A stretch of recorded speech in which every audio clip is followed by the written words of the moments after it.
आज मैं इस वीडियो में रेरा के कानून के बारे में बताना चाहती हूँ कि रेरा का कानून किस लिए बना हुआ है और उस कानून के अंदर किस प्रकार के एप्लीकेशंस कर सकते हैं।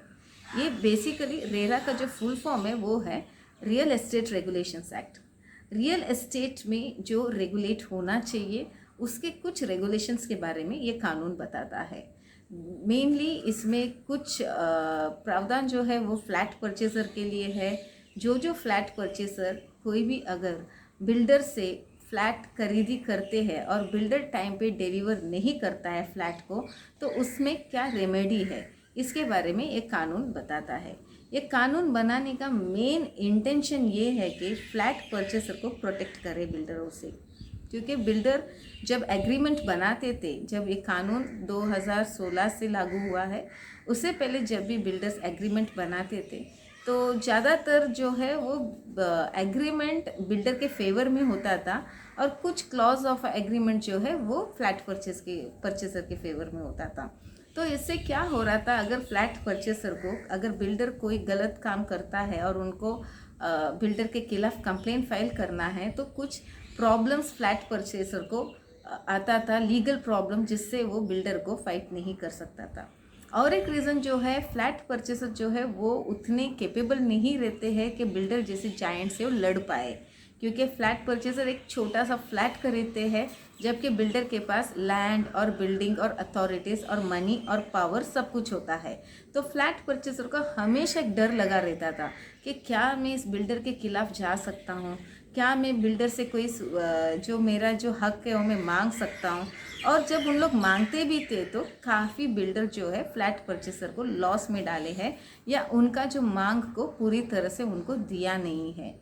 तो ये सब चीज़ों को गवर्नमेंट मद्देनज़र रखते हुए इस कानून को बनाया ताकि फ्लैट परचेसर बिल्डर जैसे जायंट के साथ भी इजीली लड़ पाए। ये कानून आने के बाद फ्लैट परचेसर को काफ़ी इजी हुआ बिल्डर के खिलाफ एप्लीकेशन कर उनको उनका रेमेडी को हासिल कर सके या उनके हक को वो जता सके।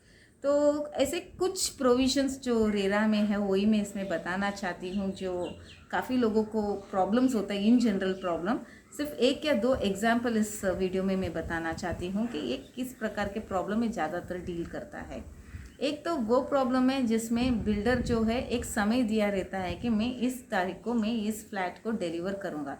सपोज़ अगर आप बिल्डर के पास पेमेंट चालू करते हो 2019 में और बिल्डर आपको बोलता है कि मैं जनवरी 2023 में मैं आपका फ्लैट में डिलीवर कर दूंगा।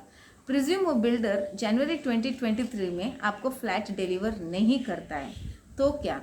तो ये जो पार्टी जो है जिसने पेमेंट बिल्डर के पास कर दिया फ्लैट परचेसर, तो वो बिल्डर से नॉट ओनली उसने जो किया वो पेमेंट किया वो पैसा ले सकता है, बल्कि जितना लेट हो रहा है उसका वो इंटरेस्ट भी क्लेम कर सकता है। ये एक बहुत अच्छा प्रोविज़न है फ्लैट परचेसर के लिए, क्योंकि काफ़ी लोगों को, सभी को ये चीज़ पता है कि जब कोई फ्लैट खरीदते हैं तो वो उनके ज़िंदगी भर का पैसा लगाते हैं। कभी कभी कोई यंगस्टर्स जब फ्लैट खरीदता है तो वो अपने माँ बाप के भी सेविंग्स को निकालते हैं, खुद के भी सेविंग्स को निकालते हैं और बैंक से भी लोन लेते हैं, उसके बाद ही एक फ्लैट बनता है।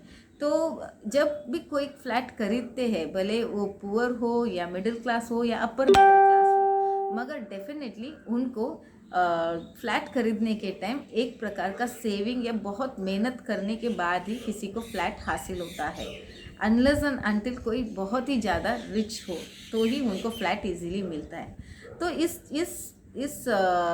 चीज़ों को मद्देनज़र रखते हुए कि किसी के लिए भी फ्लैट लेना इजी नहीं है और फ्लैट जो है वो बेसिक नेसेसिटी में आता है कि सभी को मकान होना ज़रूरी है, इसीलिए इस कानून को बनाया गया है ताकि लोग इस प्रोविज़न को यूज़ करें कि जब भी बिल्डर उनको टाइम पे पोजीशन डिलीवर नहीं करता है तो उन लोग उसके ऊपर, उनके पेमेंट्स के ऊपर उन लोग इंटरेस्ट क्लेम कर सकते हैं।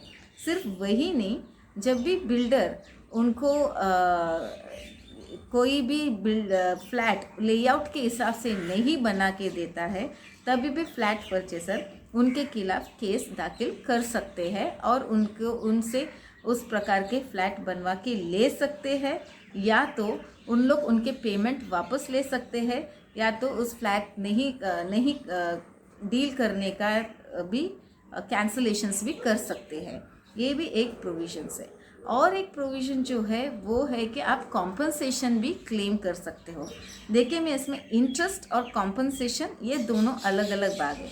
इंटरेस्ट का मतलब है ब्याज। जब अगर आपने फ्लैट लेने के लिए 10 लाख दिए और आपको आपका फ्लैट टाइम पे नहीं मिला, तो आप उस 10 लाख के ऊपर आप ब्याज ले सकते हो।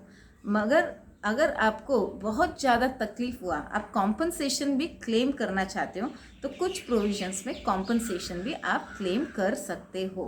और नॉट ओनली दैट, ये जो कानून जो है ये कॉमन पब्लिक के लिए बहुत ही यूज़फुल कानून है, क्योंकि उन लोग को अभी जिस तरह से पहले बिल्डर के खिलाफ केस फाइल करने के लिए डरना पड़ता था और काफ़ी सिटी सिविल में केस दाखिल करना पड़ता था और एक केस काफ़ी सालों तक भी चलता था। तो इससे क्या होता है, पब्लिक जो भी फ्लैट परचेसर है वो बहुत ज़्यादा परेशानी भी होता था और कोर्टों का लिटिगेशन कॉस्ट भी उसके ऊपर पड़ जाती थी और समय लग जाता था उसको रेमेडी मिलते मिलते। और जनरली बिल्डर के पास मनी और पावर दोनों भी होता है और फ्लैट परचेसर के पास मनी एंड पावर थोड़ा कम होता है। तो ये सब ऐसे काफ़ी प्रॉब्लम्स थे जो फ्लैट परचेसर हम लोग कोई भी चीज़ बिल्डर के खिलाफ कर नहीं पा रहे थे। मगर इस कानून के बाद फ्लैट परचेसर को काफ़ी सहूलियत मिला है और काफ़ी लोगों ने बिल्डर के खिलाफ इस पर एप्लीकेशन करके उन्होंने अच्छे अच्छे ऑर्डर्स भी लिया हुआ है। और इस एक्ट में ये समरी प्रोसीडिंग्स है, तो सिविल कोर्ट जैसा बहुत ज़्यादा समय इसमें नहीं लगेगा, क्योंकि इसमें जो एविडेंस का जो प्रोसीजर है उसको ज़्यादातर कर्टेल किया गया है और समरी प्रोसीडिंग्स के हिसाब से इस मैटर को चलाया जाता है ताकि लोगों को जल्द से जल्द उनका मकान मिले या तो उनका लगा हुआ पैसा उनको वापस मिल जाए ब्याज के साथ। तो ये जो प्रोविज़न है, आपके अगर फ्लैट किधर भी अटका हुआ है या कोई बिल्डर्स आपको नहीं दे रहे, तो आप इस कानून के अंतर्गत पर ज़रूर एप्लीकेशन कर सकते हो और आप आपके फेवर में ऑर्डर ला सकते हो। आई होप कि ये लीगल इन्फॉर्मेशन आपको काफ़ी इन्फॉर्मेटिव रहा रहेगा।